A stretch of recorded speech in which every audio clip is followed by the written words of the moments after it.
Absolutely, this track is one of my favorites, especially in the GT3 car where there's a lot of grip. You have that extra bit of downforce, and especially coming through that back carousel, just being able to keep that car in line really just really feels good as a driver.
Yeah, and the Tulio is one of those drivers where we've seen him come across all of the iRysa championships from the MX5 to the GT championship, and he's performed at the top of the leaderboard almost every single time. So that level of consistency is always there with him, and it's going to be exciting to see what he's going to be able to do tonight in the GT3. I know he was struggling earlier this week in the Ferrari, so now that he's switched over to the AMG as he goes off track there a little bit, let's see if he's going to be able to find a little bit more balance tonight.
This is something that I have always talked about, and I have always been fascinated about the fact that, especially now in these times when we've been quarantined, it's very easy to just turn some laps with some of your favorite drivers.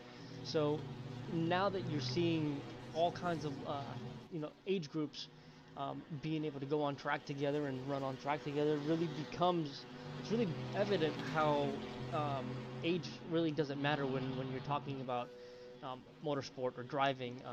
The craft, um, to me at least, when I started karting, I was 5 years old. So the craft itself, I think it's a perfect thing to start learning at such a young age, and you start seeing these kids that are seconds faster than guys that have been driving for years and years and years, and it's just that they're approaching the craft in a completely different mindset.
Everything's yeah, everything's streaming.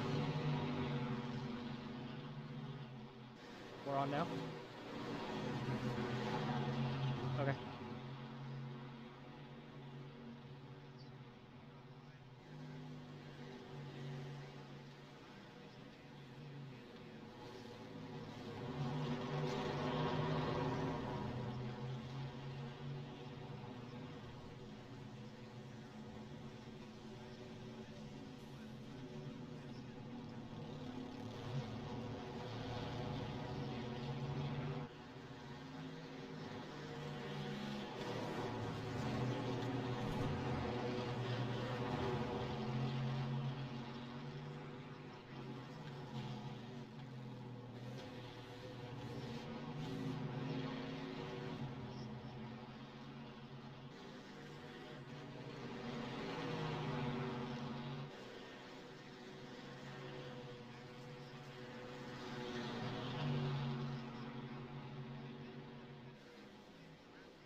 Yeah, and going back to your one of your points earlier, discussing how we're able to modulate the sim a little bit better than other games. So now that we're able to take our wheel and take our pedals and be able to modulate those inputs, how much do you think, in terms of gear, do you really think makes an impact on how these drivers are performing on track tonight?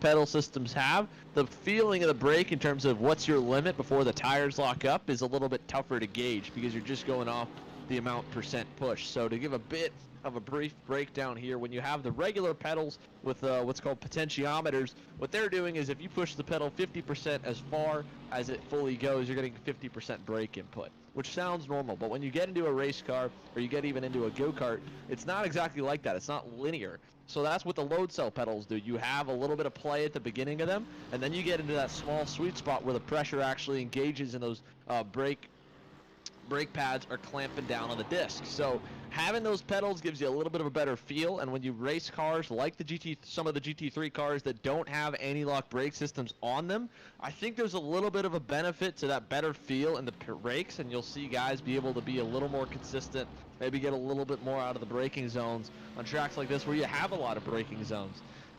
Beyond that, force feedback is really personal preference, wheel to wheel. There are a lot of guys who run the Pro Series on iRacing, and for example, the eNASCAR Coca-Cola Series that will run with force feedback completely turned off, so they can't feel the wheel at all to keep the vibration and really just the bit of bumps that the wheel would shake left to right down to a minimum, and that makes him a little bit faster. So I don't know how much it comes down where the steering is a big effect of having a higher quality steering wheel, but I can say that you do get a little bit of a benefit, at least a bigger window to get a good lap time in when you can run some of those higher quality pedals. I would agree, and I know that a lot of the guys from Rysa discuss pedal upgrades, and especially with the Fanatec, the V3s. I think that the the pedal upgrade, when I put in the performance kit, that was what gave me the most in terms of my own performance. When I was able to start modulating that pedal and just feeling it, and even to this day, I'm still, learning and trying to figure out the pedal and just understand the pedal a lot better. Um, but I really do think that that was the biggest performance upgrade I made in the sim. Yeah, and truth be told, Jose, there are a lot of guys, even on the road racing side here, who can still be very fast and go head to head with guys with those pedal sets. I don't think it instantly gives you a boost, but I think it definitely makes it a lot easier to not only be consistent, but to go a little bit faster and push it up to the limit. Whereas those guys that are used to a certain setup, even with, let's say you've driven for 5 or 6 years with the original potentiometer style pedals and you haven't upgraded, when you do upgrade, you're probably going to go a little bit slower just getting used to it. But I think definitely it makes that margin of error, a little bit wider in terms of being able to make an error and then still having a good lap time. So we're just getting the first few laps here as we're a little bit over a third of the way into qualifying. Zane Maloney, who topped the boards in final practice, has put down the quickest lap thus far, but Eduardo Pecorini just set his personal best and knocked a couple tenths off the gap, so he's only a tenth and a half back now. Now, both of these drivers here are about half a second off the pace of what they've run in practice, and Pecorini, as we can see, is running in a little bit of a slipstream here with the drivers ahead of him. So for Pecorini, so far it looks like his strategy has been to try and follow some faster drivers. We're going to ride on board here with Eduardo as he heads down the hill to turn number 5, one of the biggest braking zones, if not the biggest on the racetrack. You go from upwards of 150, 160 miles an hour in 6th gear down to 2nd, make it through, go back up the gears, and as they come under the Corvette bridge, we get to one of the more technical sides of the circuit that doesn't have nearly as much draft from here all the way through the exit of the carousel. Right through that corner as well, it's one of those corners you really just have to aim the car, pick your point, and just throw the car in there. I've seen a lot where even myself at first, I would come into the corner and try to slow down, but you really use the momentum and use the weight transfer of the car to really dive it through that corner and get a good run out of that corner. We're seeing now here with Eduardo, looks like he's taking things a little bit easier to try and give himself a bit of a cushion, because he knows the last time by he really couldn't put a lap count, good lap together following in the traffic that he was. He got a decent one, but it's only a couple tenths off what he originally hit, and it's 8 tenths off the pace of our newest pole sitter here, top of the boards for Mr. Iglesias. Diego Iglesias, of the two Iglesias brothers in the field, has just gone to the top with a 2:06.206. That would have put him second fastest in final practice, only to the driver runner-up right now, Zane Maloney. We'll see what Maloney can do. Last time by was a good enough lap at a 2:06.89. If he can find some clear track, we'll see if he can hunt down Iglesias. We have a number of different countries here represented in the iRysa Championship. Maloney from Barbados. I believe Iglesias, one of the many drivers from El Salvador, which is awesome to see. And so a huge thank you to everyone who's come out and supported it, and we want to give that support back and shout out your host countries, your host region. We've of course got a ton of Miami-based drivers here, but Miami is one of the international cities inside of the United States, and so there's a whole lot of cool heritage and culture that comes into that, even if you're based out of the city. So 5 minutes to go here in qualifying. Diego Iglesias pulls it into the pit lane, a 6.5 tenth buffer back to Zane Maloney, Eduardo Pecorini, David Redman, and series debut here for young Beckham Jasir, another one of those mini, just in his second year of junior competition, set to go here this evening, or this year in the karting world. So he's still only, I believe, 11, if not 12 years old, racing here tonight on the sim, and we've talked about it, quite a bit here in this series, but it's just so cool, again, to see, drivers of all ages and all backgrounds, and the kids get a little bit of a way to catch up here on the sim that they don't otherwise with the extra time that they have. Here's Jordan Hernandez, another one of the young drivers in the 27. He's competed, I think, in almost every single iRysa Championship Series event. He right now sits 9th on the boards at 1.9 seconds off the pace of Iglesias, but he's only about a second off of P4. And isn't it cool to see, brothers racing here, within the same race, even if it's just in the sim? I don't know, but it reminds me of those times where you would see Schumacher, the Schumacher brothers on track, watching Formula One. I think that was always a fun battle to see. So I'm excited to see what kind of a battle will unfold between the two brothers tonight. Yeah, that was a really cool storyline last week as well. Diego, I think, out-qualified Pedro there also, with Pedro down in 14th. And for both of those guys, it ended up flipping by the time we got to the race, just by Pedro having some really good racecraft to cut his way forward, and Diego getting into a little bit of trouble, I think, in both races. Pedro came out on top, and I'm sure that's a good bit of bragging rights that they can hold all the way till we get to the following Monday and reset the charts again. So Diego doing a good job here to start Monday off right, as he still holds that time. Zane Maloney across the line does not go any faster at a 2:08.88, fighting through some possible traffic. He's only got 2, maybe 3 more attempts at the top of the boards, but I really think it's just going to be 2 here for Maloney. Alessandro Tullio has bumped back Eduardo Pecorini, so only about 3 tenths of a second from 2nd to 5th. But man, what a flyer laid down by Diego Iglesias as he holds that top spot here over the driver we're following, Zane Maloney in the number 23. And we've got about 3 minutes on qualifying left, and let's see here, we're following Zane Maloney right now, and cars in right now. So the Mercedes-Benz seems to be definitely the most popular choice, and given that I've driven most of the cars around here, I would definitely agree that the Mercedes is going to be one of the as I think this is commentator's curse, where we see where we start praising a car or a driver, and they usually go off as we're saying it. Yeah. But I really do think the Mercedes is going to be quite nicely balanced throughout this track tonight. Yeah, I mean, we're starting to see a few more guys start to test the waters in the Ferrari. A lot of the drivers on here I don't think were all too big on iRacing prior to the iRysa Championship, especially when you got to the GT cars, because there's a slight difference in the balance of power, and iRacing does, I believe, a pretty solid job at trying to rebalance the cars every single season, which is they do 4 seasons of 12 weeks per year here with Alessandro Tullio getting spun around right there. But, I think it was a good bit of monkey see, monkey do in the first few test races, and then obviously for round 1 of the GT3 Championship. But last week, Tullio proved how quick the Ferrari could be. He put it on the pole Now, he's back over on the Mercedes AMG here this week, but there's still quite a few Ferraris that have made the switch over. RC Anderson, I think, was also in a Ferrari, if I'm not mistaken, last week. So those two cars definitely have been the top. The Mercedes, of course, was the preferred choice starting in the first week, and I think that was a big reason why a lot of drivers are still on that here by week number 3. But you know, Luca Bola right now is 7th on the BMW, and I believe the fastest Ferrari down in 15th, but Bola P7, and I think we got about 25, if not 30 drivers here on the grid. Absolutely, and going back to what you were talking about, racecraft, just a few seconds ago, the entire idea behind these races is that we really want our drivers to have a good time doing this, and we really want to promote good racecraft. And you were talking earlier about how that kind of competition storyline just helped itself out because of racecraft. That's kind of the thing we want to see. We want to see the good level of racecraft so that we can see things unfold and we can continue to see the story unfold instead of seeing come to an abrupt end with a crash.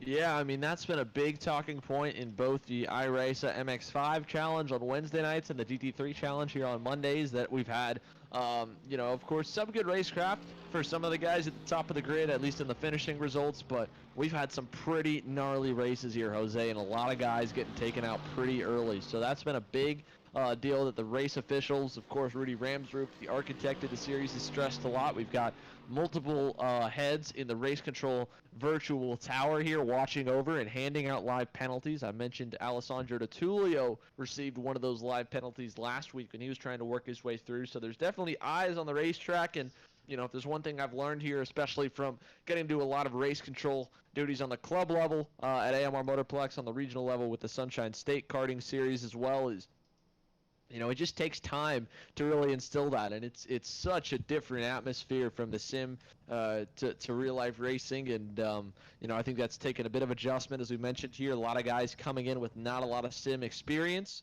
That's where we've gotten where we're at, but regardless, talent rises to the top. So let's give a big shout out to those who have topped the boards here in qualifying tonight. We'll go every other row here, and it's Diego Iglesias and Zane Maloney on the top of the boards here, two drivers from outside the United States, and we get to our first American-based driver in Alessandro Di Tullio, who rolls off in third. Eduardo Pecorini going to join him on the second row. And we'll do David Redman in fifth, Beckham Jasir in sixth, Luke Bola in 7th, Neil Williams in 8th. Francisco Creso was a very quick driver last week for round number 2. He's going to roll off to the inside of row number 5 alongside Alejandro Arias. And rounding off the first of your screen here in the first 6 rows is Bobby Ross, starting P11. And I actually skipped there by accident a little bit. And in P12, we've got Jordan Hernandez. And up next after that, we have Ryan Amolos in P13 and Jerry DiPiero in 14th. Further back here, now we get to row number 8. It is Pedro Iglesias here. So P15 is a long way from P number 1 to get to his brother Diego, but he'll start to the inside of Robert Garcia. And row number 9 is going to feature Matias Orjuela and the ASiMRacing CEO Rudy Ramsrup, who was the last driver to get a full lap time in qualifying. And in P19, we've got Emma Fittipaldi Jr., in P20, Franco Cipulo, Jose Hernandez in P22, Frankie Barroso in P23, and Mackenzie Farah in P24. And I think that rounds out as they actually clean the grid and green. So we are underway. The standing start feature here used for the GT3 series. We are racing down to the first corner here at Road America. 2 abreast for your field. A couple drivers 3 wide in the very back. And one we've got spinning down to the infield there on the inside of turn number 1. I'm going to take a quick look at that. We've got more carnage ahead of him here as we follow Neil Williams, who runs just inside the top 10. Another driver spun off the racetrack here at the outside of turn number 3 on the circuit. I don't know who we lost there. He is just trying to rejoin at the back of the field. But man, that was a rough one. That was Eduardo Pecorini, who was our outside front row starter. So Pecorini out here on the first lap all the way to the back. It is Zane Maloney by 2 seconds over your field. Alessandro DiTullio is into second. Neil Williams all the way up as high as third. Ends up, I believe, just going head-to-head here with David Redmond, but we stay green, and now Redmond has been able to force Williams on wide. So this is a heavy battle here for third. If we take a look back, it is Redmond and two drivers really close behind him as they go into the corner. That is Luke Bola and Francisco Creza, who will go side by side for fourth, and it's Creza getting a run there on Bola, who ended up running it wide. So carnage all over the place here at Road America, Jose, to start the first lap of race number 1. Incredible start to the race, and definitely a very exciting one. I actually think we have Anthony ready in the commentary booth to come in and join us. Anthony, there, are you ready? It looks like Anthony's still getting his microphone set up, just muted at the moment, but he has just gotten back here. Anthony, it is good to see you here tonight. I know you're going to be loading on to the sim here in just a moment, but man, you've just missed a wild start here to race number 1. Thanks for the introduction, guys. Glad to be here. Yeah, I managed to catch a whiff with all that carnage just there. Unfortunate incident for the drivers affected here. Seems like we have Iglesias and Jasir here affected with 14 and 10 spots down respectively, and currently we're looking at Francisco Creza here trying to battle it out as he went 5 spots ahead. So good job for him. Let's see what he can do as Zane Maloney here goes purple for the session, coming down to the end of lap 1. Xander. Maloney set off the quick time there. Of course, that's going to be expected. 1 lap complete as he works the outside of turn number 3. Lap number 2 underway, and that gap up now from 2.1 seconds halfway through the first lap to 3.0 over Alessandro DiTullio. Anthony, you mentioned it. Once again, bad luck here for Diego Iglesias. He is already into the pit lane and out of this one. That will be definitely a death sentence with an 8-lap sprint. Jose, it is spread out here at the front of the field, but man, I believe we've got about as many drivers running as we do already taken out here in the first race. We talked about it. Racecraft, key, and a lot of these officials here trying to enforce it, but it's up to these drivers here if they want to make it through the first lap or if they want to push it for that 1 position.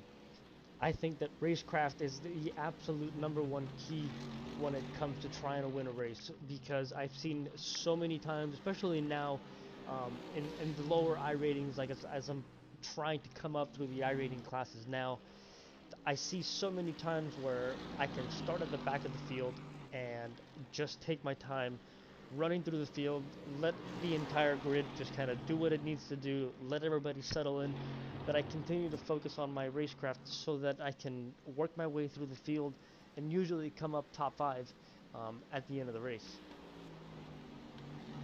Yeah, it comes down to being smart, keeping your nose clean here. Of course, it helps when you get to start on the pole like Zane Maloney has here tonight, Anthony, but credit here to Alessandro DiTullio. He's only moved up 1 spot officially from his starting spot, but he had to avoid the crashing Eduardo Pecorini and Diego Iglesias here to get tonight underway, and he's got himself clear racetrack, 3 seconds out front, but 3 seconds out behind him to David Redmond. A good start here for Alessandro, Anthony.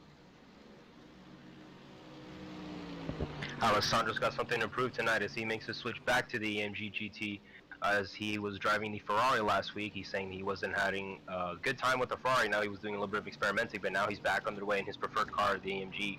He's covering some ground now as he tries to make his way to the first position, as he started 3rd today. Jose. Yeah, it looks like he's getting up closer and closer to Zane Maloney, so I'm just going to go ahead and jump into the cockpit, and let's see what's right on board and see his progress and conversation.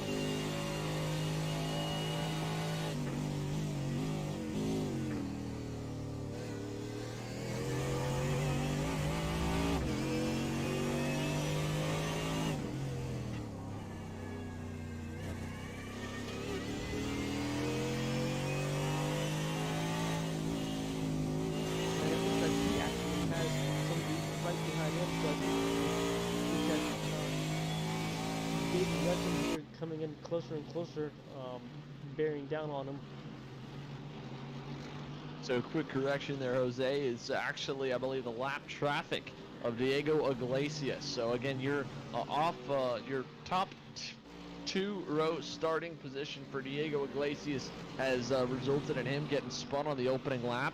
He has gotten back going, one lap behind the field, I believe, if not two, trailing Maloney, or trailing DeTulio, and of course Maloney the leader. But behind them, though, it is a good battle with Redmond in third. If we can drop back just a moment, David Redmond had to fight off a big charge from Francisco Cresa into turn number 5 earlier this lap, and he has done a phenomenal job holding back the two drivers behind him for third, but he's got quite a few more laps here to try and hold on to that bronze medal spot. You can see right behind him, that driver battling is fourth position. Cresa, 2 car lengths back as they come down the front straightaway, and in the catbird seat for anything to happen in that battle is Luke Bola as he runs just about a second back. Here comes Cresa. He's got a big slipstream. He'll take his Mercedes-AMG GT3 to the outside and down to turn number 1. He'll clear him. Redmond gives it to him nicely, and it is Francisco Cresa jumping onto the podium here for race number 1. His first time inside the top 3 tonight. Anthony? Sweet move here by Croatia here, as now Redmond will make his way and keep the pace up as he tries to get his position back. Looking here in the leaderboard here, your top 5 currently is Maloney, DeTulio, Redmond, Croatia, and Bohola here. Bohola actually being the lone BMW driver here tonight. That's the first time we've seen that car here in this series throughout this would be the 3rd race so far. So interesting to see that that car has made its debut in the series this week here. Jose? My favorite car out of the GT3 lineup, I would say. I think that it's with the right setup. I think that it's one of those cars where you tell it to do something and it just responds. So, as a lover of the BMW, I'm also very excited to see that car on track. It's definitely cool to see the brand representation starting to become a little bit more diverse week to week. Anthony, you mentioned Tullio going back from the Ferrari, but he at least proved the pace that car had. We were talking a little bit before you joined us in the broadcast that the balance of power really isn't all too heavily slated in the Mercedes' favor as what would see based off perception here from the grid. But truthfully, a lot of these guys coming into this iRysa championship didn't have a lot of experience with these GT cars. They've done a great job getting up to speed over the course of it, the entire Rysa family truly, but a lot of it was monkey see, monkey do, and the quickest guys were in the Mercedes AMG, and now, as they're starting to get a little bit more confident, we're seeing more guys start to push the envelope and jump over to different brands to see if they can't find a better setup or better handling race car with some of the other options that they have, because there's 5 total cars that you can enter in this GT3 championship. Anthony? It's all about preference here, as every driver tries to find their best car and then optimize it with the correct setup here. That's the determining factor here in this series. Just like R.C. Anderson said at the end of race 1, it's the setup that matters, whereas other cars may matter the technique. But here it's all about the setup here and preference and comfort and whatnot. So that's part of the challenge here in the iRysa GT3 Championship here.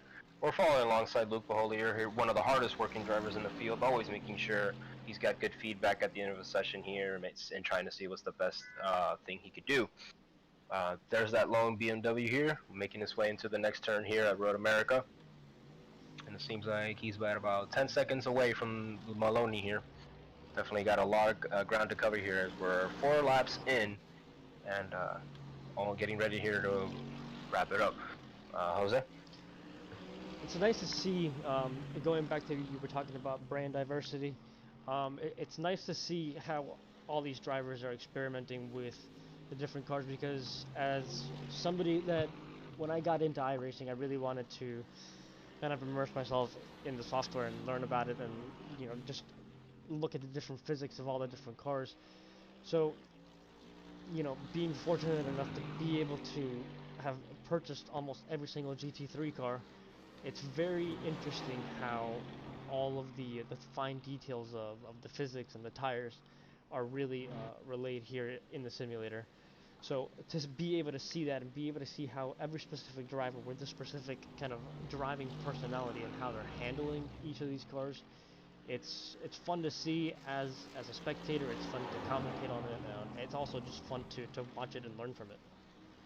I don't mean to interject here, but I think we've got a pretty nice three-way battle going on here with Croatia, Redmond, and Bohola. I wonder if we can go ahead and take a look at that.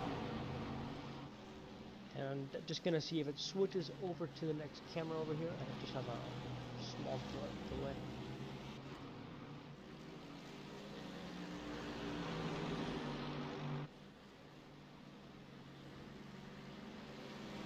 As we watch the leaders work their way down the front stretch here, Maloney has put another lap on the field to make it down to 6 laps, working lap number 6 anyway, 5 laps complete, and it's been all smooth sailing out in front for the number 23 machine. Behind him, though, it's still been a good battle at the outside edge of the top 3 with Francisco Cresa, the driver that we are following right now, leading that pack with David Redmond and Luke Bola. So, Anthony, you mentioned it last time. He was going to need to try and up the pace here to hold on to Cresa, and so far he's not outside the drafting window, but he is too far back to make any kind of a move here going into turn number 5, and Cresa knows it as they go deep on the brakes. Redmond a little bit too deep. He'll run it wide and give up some more time, and that's not what he needed whatsoever as Cresa pulls that gap a little bigger. I'd like to take a look back here further through the field as well. We've got a battle for 6 right now. Ryan Amols looking to go with Alejandro Arias, and he just got by him going into turn number 5. So a great job here for Ryan Amols to go by Alejandro Arias and start his drive forward beyond him. It's also a good battle for the 8th spot. Jerry DiPiero, and actually that's Neil Williams 1 lap down. So Jerry running alone, but then back to 9th. It's Eduardo Pecorini, who is rebounding from his first lap spin, and Matias Orjuela running at the outside edge of the top 10 over Emo Fittipaldi Jr. So that's how they run at the moment with that leaderboard alongside. We're down to what it looks to be 12 drivers on the lead lap at the moment as Frankie Barroso just retired the race car. Not sure what happened to the number 48 as we watch Ryan Amols work his way through the bend, but that's dropped us down now to only 11. And so a lot of points still up here for grabs here. I believe Barroso may be lagging or something, just came back on, but now we've got issues here for Eduardo Pecorini dropping down the order. Jose?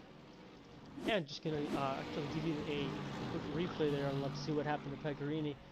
It looks like, did he make contact there? Let's see if we can watch that again one more time. I believe I'm hearing here from the driver's chat, and I believe he got disconnected. He said, "Oh no," and then nothing after that, unfortunately for Pecorini. I don't see him anymore. That is not something you want to hear on a radio. Oh no.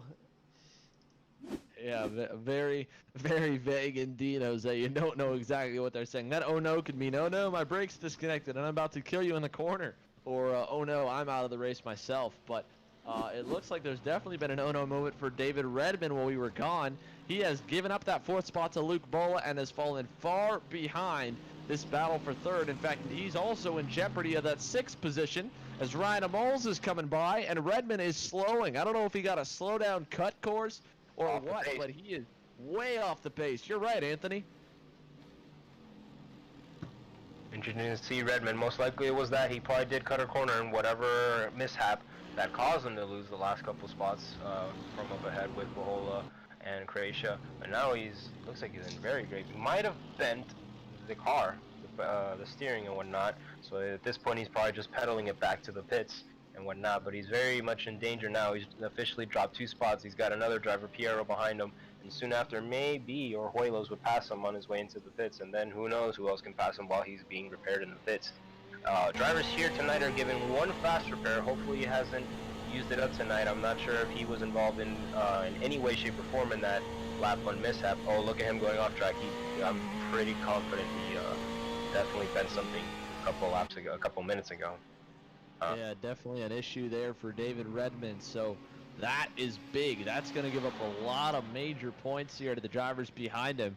This race has seen guys go from the back to the front to the back again, or in the case of Eduardo Pecorini, nearly back to the front before now getting marred down to 15th. Rudy Ramsrup still running around the racetrack. He's out in 14th, so he's the last driver on the lead lap. Not sure what's going on here with Rudy, but we'll get to chat with him in between the 2 races on his thoughts on what he's got going down. But it has been a little bit of a distant view here of the field for Rudy Ramsrup on the racetrack as he works his way around Road America here, Jose. Yeah, it looks sorry, like... Sorry to interrupt here. I just got word of what happened to Pecorini when Neil, what's his name here, when that driver went off track and he took evasive actions because he stepped out and dropped the wheel, he was DQ'd by the iRacing system. Oh, wow. Was it because of the penalty system? Yes, yeah, he got the 17 points. And I'm looking at David Redmond here, and somehow he ran out of fuel. I guess that was part of his setup plan. Yeah. Yeah, so we are allowing our drivers, well, I don't want to say allowing, but our drivers are limited to a 17 incident point limit. What we're doing is we're setting these incident limits just to kind of put a regulation in place and keep our drivers kind of in check. Yeah, that is major here, and a lot of guys are pushing up to that limit. Jose Frankie Yeah, Barroso has 13 incidents here as we work the final lap. Pedro Iglesias is at 16 along with Jose Carlos Hernandez. But let's go up front here because we're working the final lap of this race, and it has been all about one driver. Zane Maloney has led every single lap from the pole. The quickest driver in final practice was able to work his way to the top with a good qualifying run. Maybe not the best, but he got the great start. And as he goes to the final corner here at Road America, a great run start to finish. 0 mistakes for the boy from Barbados. Zane Maloney takes race number 1 of 2 here tonight at Road America for round 3 of the iRysa GT3 Championship. Phenomenal drive by Maloney here, showing us all how it's done. great drive, Zane, great drive. We look further back here, second across the line, Alessandro D'Attulio is taking the checkered. Francisco Cresa is third. I'm trying to see if there's any potential battles for these final few spots. Luke Bola, a good few seconds back from Cresa in fourth. Ryan Amols in fifth. As the last few drivers cross the stripe, no major changes inside your top 10. It is Alejandro Arias behind Amols, just about 4 seconds back, losing a last lap battle there for the final spot inside the top 5. Jerry DiPiero ending in 7th. Matias Orwela is going to be 8th. Emo Fittipaldi Jr. 9th. And Robert Garcia, Rudy Ramsarup rounding out the top 11.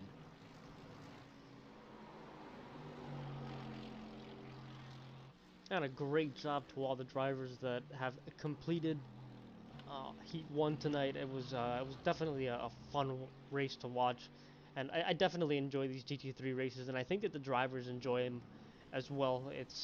They're a little bit faster paced than the MX-5, and I think that coming into iRacing, I know that a lot of drivers are new to iRacing, but they've also spent a lot of time in other simulators, probably playing around with the GT cars. I think that a lot of karting drivers enjoy the faster side of the simulator cars, and I would think that a lot of them have a little bit of experience coming from a different simulator.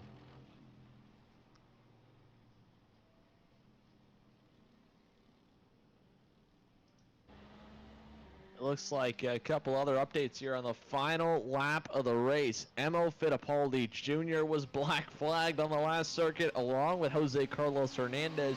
So I originally called Fittipaldi Jr. finishing 9th. I believe Robert Garcia may get scored ahead of him along with Rudy Ramsrup and Mackenzie Farah.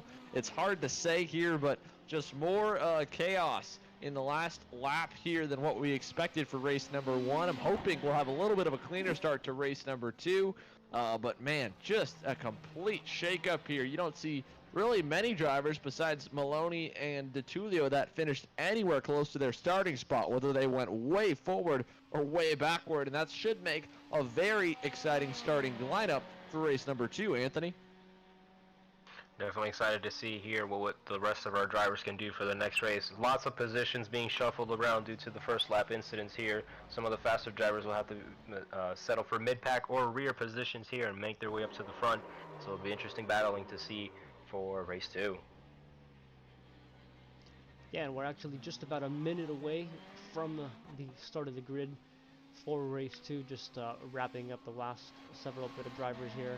I believe we have a 5-minute warm-up. Is that correct, Anthony?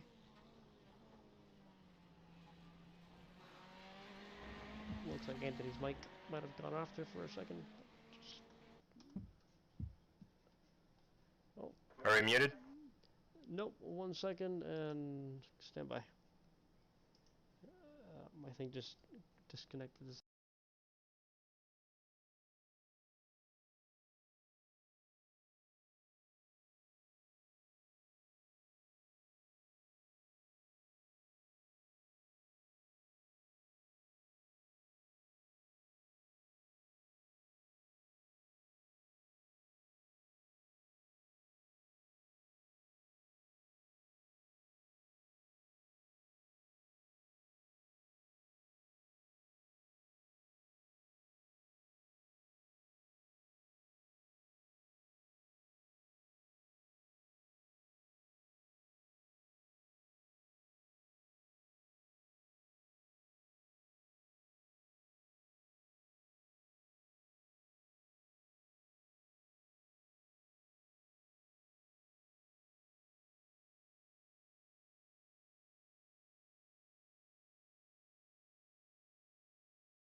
So we are back here for the iRysa GT3 Championship. We just saw a wild race number 1. Not too much action at the front end of the field beyond some first lap carnage, but there were battles all over the midfield.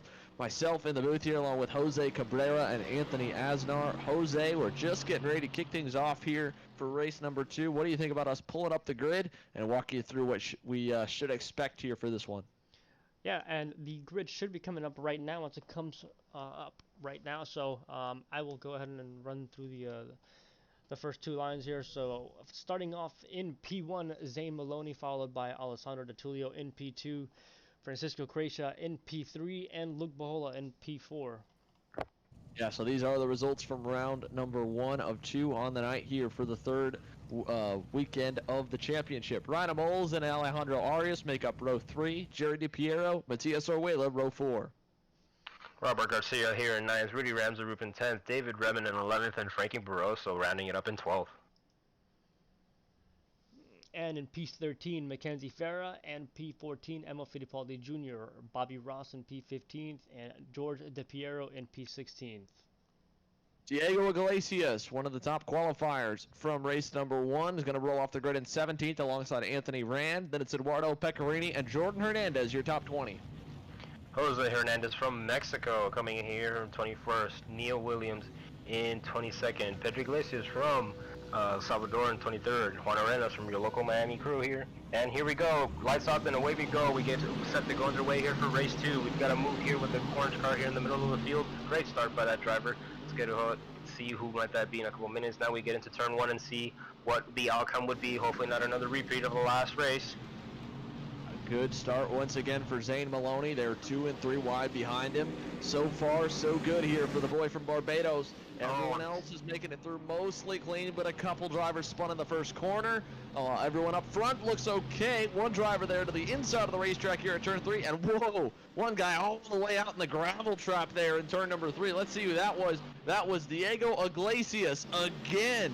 Taken out here early. Luke Bola was the driver who spun off to the far side of the racetrack in the BMW as we follow Mackenzie Farah here in the midfield. Anthony, this is wild, and more drivers here as we see the end result there of Iglesias going around in turn number 3. But a good start here for Zane Maloney to kick off race number 2. Great start by Manoli indeed. In the heats of that turn 1 incident, there was a bit of a contact with some of the drivers that started in the rear. Seems like Caesar here got a little squirrely going to one of the turns and hit one of the drivers, and it caused a domino effect amongst about 4 drivers in total here. Some of them involving Jasir, Iglesias, and I believe the last driver would be Bahola, if I'm not mistaken. Don't quote me on that last driver. But currently we're looking at Zane Maloney here again with another solid lead, about a 1.7 second gap. But let's see if he can repeat another sweep. And we have another driver going off on track. Seems like it's Croatia. He's back on track near. Quick correction by the kid here, getting back on track here. It is a full AMG lineup here from 1st to 6th here with a lone Ferrari in 7th, and then the rest of the field. Oh, we have a massive accident there coming off. Who might that be? I believe that was Mackenzie Farah. He might have been involved in that. Yep, there you go. Mackenzie Farah, Jordan Hernandez. So quite a big accident there with some of the Mercedes-Benz. Yeah, Luke Bola was involved as well there. A lot of the drivers outside the top 10 getting into some major carnage here on the opening lap of race number 2. It was a good start here for Eduardo Pecorini and Franco Sapullo. They both started 19th and 25th. As we watch the replay here with Jordan Hernandez, more drivers shuffling at the top of the boards here as they all come across the stripe for the very first lap. But it is all over the place here for race number 2. Your leader should still be Zane Maloney, but right now no caution, and indeed Maloney pulling away as he works his way out of turn number 3, and you can see the midfield here coming behind him as he goes under the Sargento Bridge. Anthony? I just have to comment on Jordan Hernandez steering while you were talking over there. That I've never seen a steering completely 180 degree bent over like that. That car was completely undrivable here. By my gosh. Yeah, but he was definitely, sorry, I cut you off there a little bit, but he was definitely trying to make it back to the pits, but it was just not going to work. I mean, good try. I always try to bring the car back as much as I can, but that, no, like, there's nothing you could do there, but at least good try by Jordan there. I know he's another one of the hardest working drivers here. Last race, he pushed really, really hard to finish in the top 5, but looks like he won't be able to repeat it this time tonight here in race 2. But we're looking back at Maloney here. That gap has grown to a full second from the previous lap here. Amazing driving by Zane so far here, showing us all how it's done in the GT3 class. Your top 5 right now is Maloney, DeTulio, Gracious, Amos, and Orjuela here. Orjuela gaining 3 spots from the start.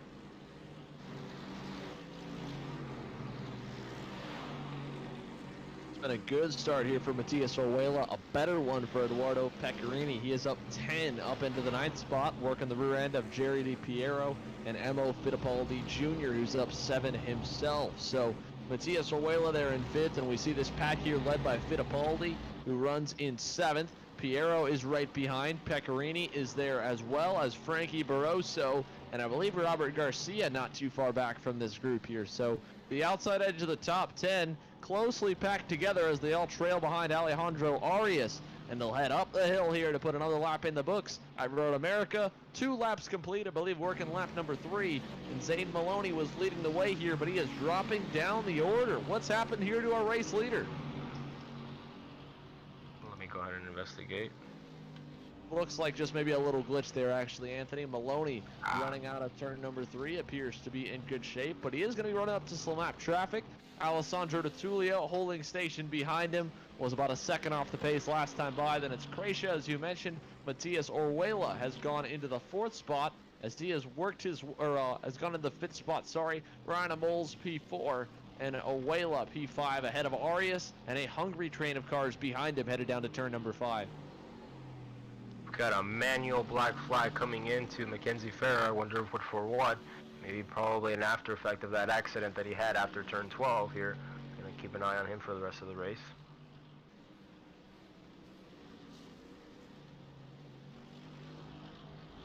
And currently we have some drivers that have already automatically disconnected here. Maybe realizing they've had too many damage here to continue on the race. Those drivers including David Redman and Diego Iglesias here. But we still have the other Iglesias brother here running on their way with Pedro Iglesias looking into what position would he might be right now. 19th. About, let's see. I don't see him on our leaderboard, but he's 19th here on my screen here. Let's currently we following along the iRysa ringleader right now, Rudy here, doing his absolute best to stay safe right now.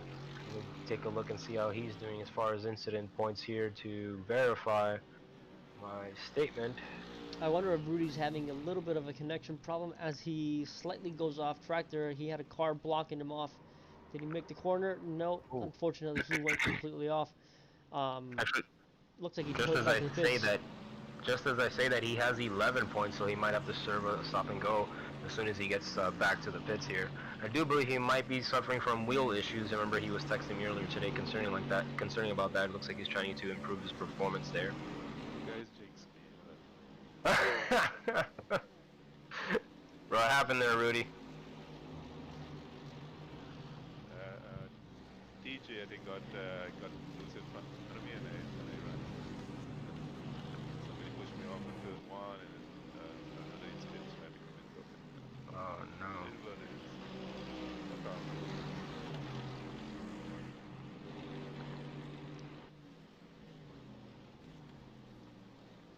And we have TJ Anthony Rand here disconnecting as well manually. Seems like he has too much damage to continue on, in his opinion. That puts another driver out here early. As you mentioned, Anthony, we've had already 1 black flag issued so far by race control, but a lot more incidents still to be reviewed here by the guys up on top of the virtual box. At the moment, it is still, of course, Maloney out front as we follow Luke Bola through the carousel. He has had a rough go here for race number 2. Started inside the top 5 after that 4th place result in race number 1, but got sideways in the opening couple corners that dropped him back, and then from there was involved in a massive incident here on this straightaway right here, headed to Canada corner as he runs down in 13th. Anthony? Like we said, Bohola here fighting hard here. Another hard fighter here would be Sepullo and Jasir, both respectively 14 spots ahead of the grid here.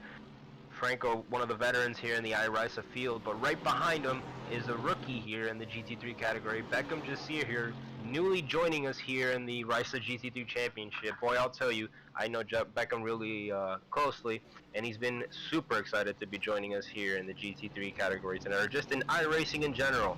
A recent member here, only joining last week Tuesday, winning his first race Wednesday, and getting his D-Class license on Thursday. What an incredible feat by the young man so far.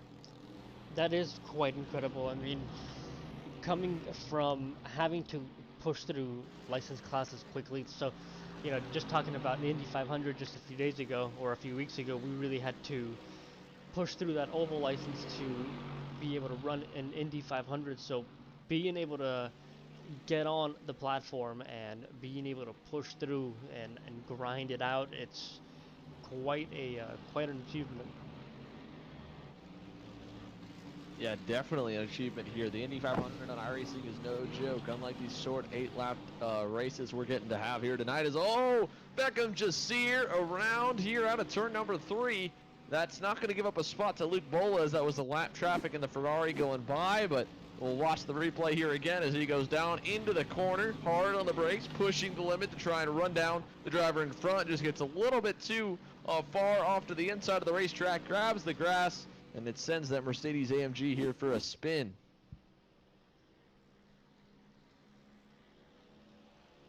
Yeah, and it looks like that that Ferrari came close to making contact, but fortunately they avoided that contact.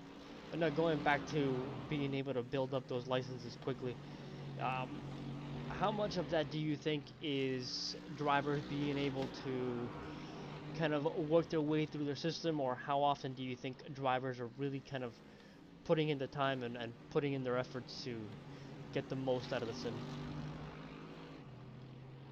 Well, I think the answer to that, you'd have to look at both things, both the license and the I rating, because you could definitely be working your way up with the safety rating, but if your I rating is suffering as a result of that, well, then that just tells you that you're just theoretically, that's what most drivers do, is they'll start the race last and finish last. And as I'm looking at on my other screen here, there's a heated battle between Alejandro Arias, and it looks like that is Pecorini. They were side by side here in the last turn here, and things like as soon as Pecorini catches up ahead, he might return the favor to Arias. But as I was saying, yes, so it's hand in hand. There's many different point systems here that iRacing uses to measure driver skill. So to make the most out of the ladder system of safety rating, like you're asking, it goes in conjunction with your I rating, which is raised according to positioning per race.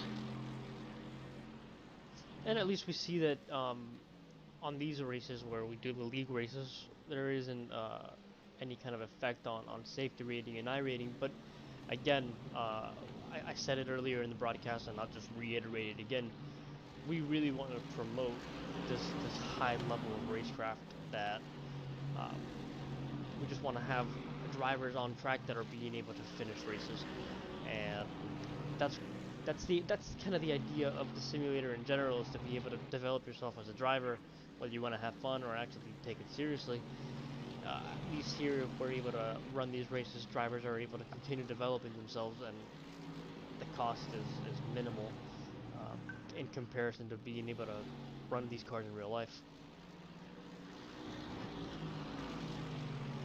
Yeah, it's really cool, and an experience that a lot of drivers here in this sim event are not really going to get the chance to do in real life, at least on a regular basis. So the elimination of budget, getting to drive those dream race cars that you never thought you'd be able to race prior to getting iRacing, is always a really cool appeal to sim to me. And as we work here towards the final few stages of this race, it's been all, of course, Maloney and Alessandro Tullio out in front, but as we watch here with Alejandro Arias in 8th, it's been just wild stuff start to finish so far, and we're not over in this battle here outside the top 5. Arias has dropped down to the 8th spot as Pecorini has gotten by, up 12 spots from his grid spot.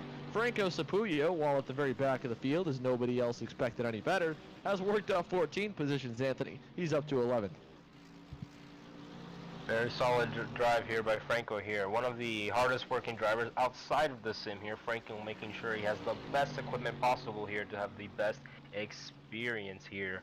And not only in the virtual world, but in the real world as well. Franco has all the wheels you can think of and the best equipment to make sure that he has the best competitive edge against the rest of the drivers here. It shows in numbers here, as like I said, he still has 14 spots ahead from his starting position in race 2 here. Maybe he can make it 15th if he can catch up to Garcia. Garcia only have one spot below his starting position. He still needs to catch up here for the rest of the drivers. And we keep an eye out on Maloney again. He has increased that gap to a whole 5 seconds here. Very impressive here by the young driver, young international driver here. Seeing if he can, oh, he goes off track a little bit, but it doesn't hurt him at all. And now we see him going into turn 12 here. Jose? Looks like he's just wrapping up lap 7 and going to be starting lap number 8. So that's going to be a very exciting end of the race. Looks like he has a very comfortable gap. I don't want to jinx it for him, but it looks like he has been very comfortable all night and extending out quite a significant gap. We're just a little bit under 5 seconds right now, 2P2, and it must be nice in the cockpit just being able to flow through the track like that.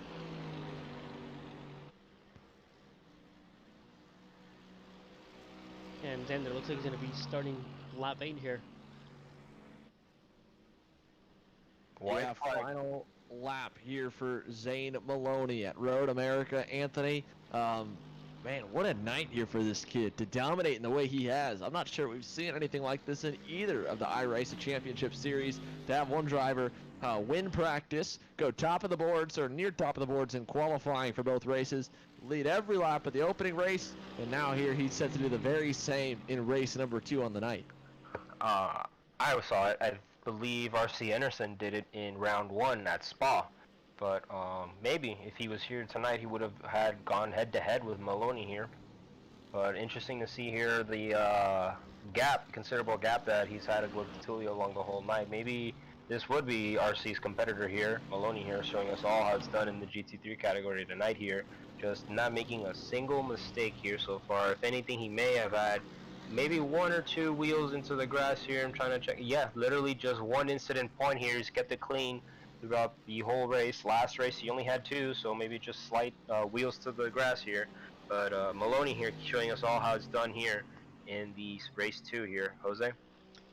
He's coming around the carousel one more time. Looks like I caught him on the same lap, or sorry, last lap on the same time here.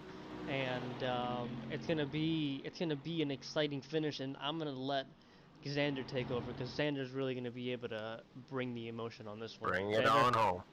Yeah, let's bring us through Canada corner. Zane Maloney ripping the Barbados flag as he has the 2019 British F4 champion, set for another great run in open wheel racing across the pond when he gets a chance to, but started his racing career in go-karts and made his first international start in the United States. The longtime Rysa family member is going to sweep round 3 at Road America. Zane Maloney wins race 1, and he wins race 2 here aboard the Mercedes AMG. What a great performance from Zane tonight in both race 1 and 2. Just an absolute clean performance. Anthony? We have Tulio coming in second here. Let's go ahead and look at the rest of the leaderboard. Let me find Amoy, see where he's at. He's crossing the line now at 3rd. Next driver here, Orjuela. It seems like Orjuela is at the first of a pack here. Nope, let me see. Yes, he did pass, and there was a pack behind him, I believe, was consisting of Francisco and Emo. Emo coming ahead of that pack here. See Emo finishing in 6th. Pecorini finishing out in 7th. Amazing job by him, 12 spots ahead. Arias here coming in 8th. Barroso here finishing it in 48th, and Jordan, Jordan almost having points there. Jordan finishing it in 14th with some lap traffic, a lap down. Garcia finishing in 10th. And I believe that was Franco finishing in an amazing 14 spots ahead, rounding it out in 14. Definitely a hard charger. You know he's going to be posting about that on his Instagram later on tonight.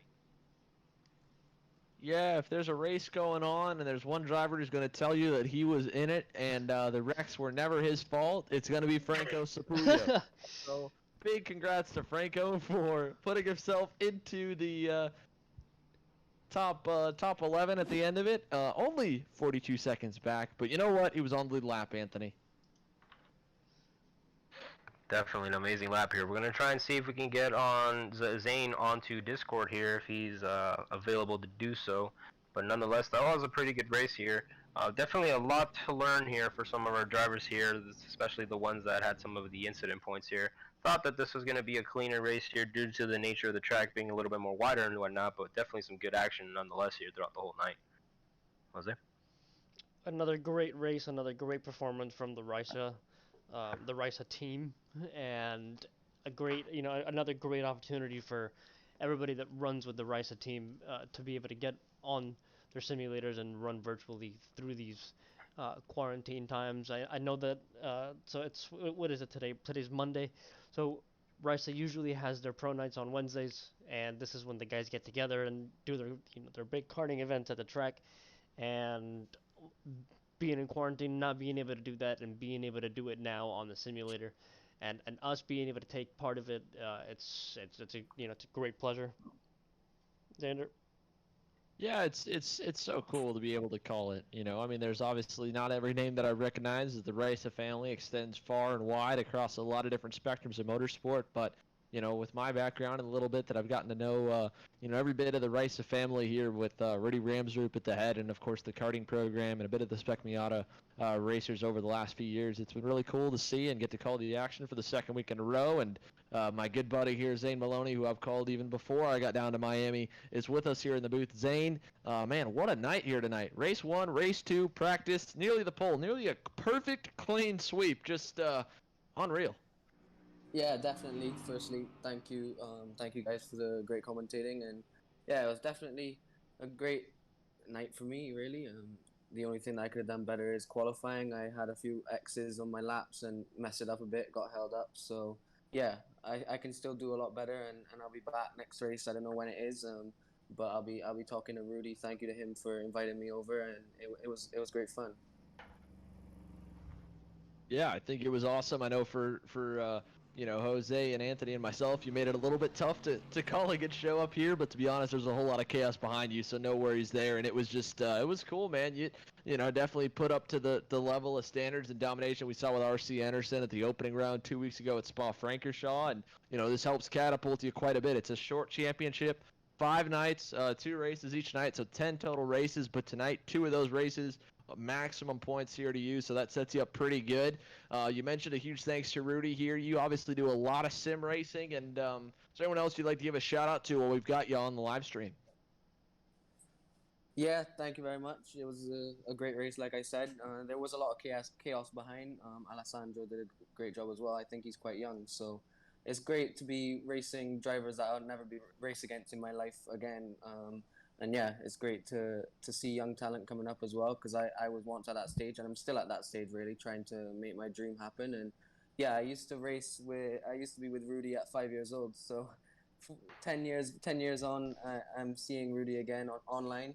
So it's great to see some old friends, and I know a lot of guys in this field as well. Luke Bola, I raced against him in the Radical Caribbean Cup in Barbados. So yeah, definitely a great night, and I hope I'll be back. I'm sure if I get invited again, hopefully Rudy will invite me again, and I'll come back and hopefully have a clean sweep again. But Yeah. Yeah, what an awesome night, man. A huge thanks again here, Zane. I know we just had a little hiccup there with the tech, but the end of it. But again, man, just big congratulations. We're looking forward. Happy to have you here, and hope we get to see you again in the next few rounds.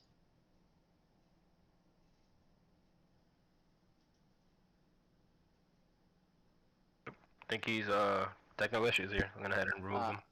I'm Oh, back. there you go. There you guys.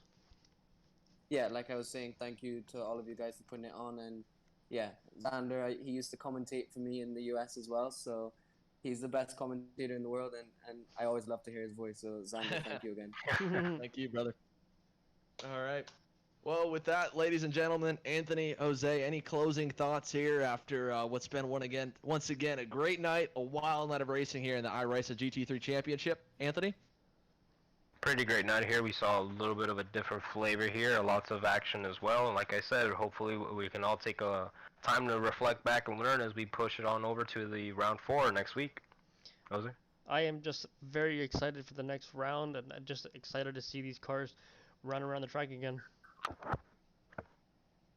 Well, with that, it's again just been such an honor here to get to call the action for all the Rysa family of drivers, fans, and spectators and family members we've got, of course, tuning in from all around the world. Numerous countries represented. Of course, the heart of Rysa is based in Miami, but the reach goes all across the globe, and it's always cool to get to call the action up here. For Jose Cabrera, Anthony Asnar, for everyone in race control, for Rysa CEO and owner Rudy Ramsroop, and for myself, Xander Clements, it's been an awesome night of racing. We're back to Wednesday night here with the MX-5 Championship and Round 4 of the GT3 Series next Monday at 8:30 p.m. Eastern. Until then, we'll see you. Good night, everyone.